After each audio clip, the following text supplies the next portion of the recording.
faire, en France notamment en ce moment, mais je suis sûr qu'au Brésil c'est pareil, qui ne sont pas du tout agréables. Il faudrait les faire, par exemple on a un déficit budgétaire gigantesque, il faut le réduire, c'est très désagréable à faire, mais les politiques n'ont pas le courage de le faire. Et ça je trouve que c'est vraiment le problème de la démocratie. Vous savez, Churchill disait c'est le pire des systèmes, à l'exception de tous les autres.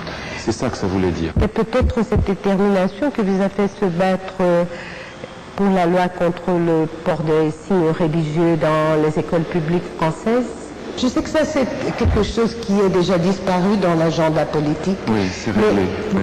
Croyez-vous que les résultats ont-ils vraiment été positifs dans la société française? Les résultats sont plus que positifs. Personne n'osait espérer.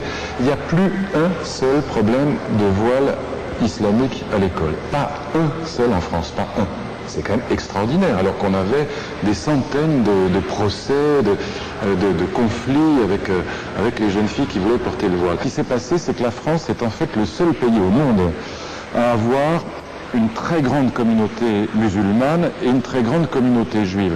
En gros, il y a à peu près 5 millions de musulmans en France, et puis il y a à peu près 1 million de personnes qui se disent, pour des raisons ou autres, X ou Y, être juive ou appartenir à la communauté juive.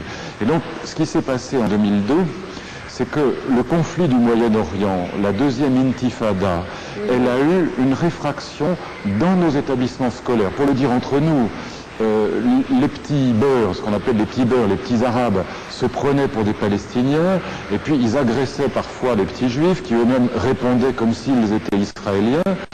Et au fond, ce qu'on a décidé, c'était pas du tout une loi contre l'islam ou contre le judaïsme. Ce qu'on a décidé de faire, c'est de dire aux enfants, nous les adultes, arrêtez de vous battre et ne portez pas de signes militants agressifs, de signes d'appartenance à des communautés religieuses.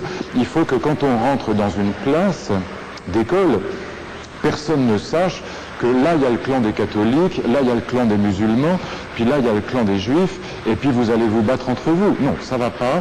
Donc on retire tous les signes religieux. Donc on a interdit les grandes croix, on a interdit les kippas, et puis on a interdit le foulard islamique, et maintenant ça va très très bien. On n'a plus aucun conflit religieux dans les écoles.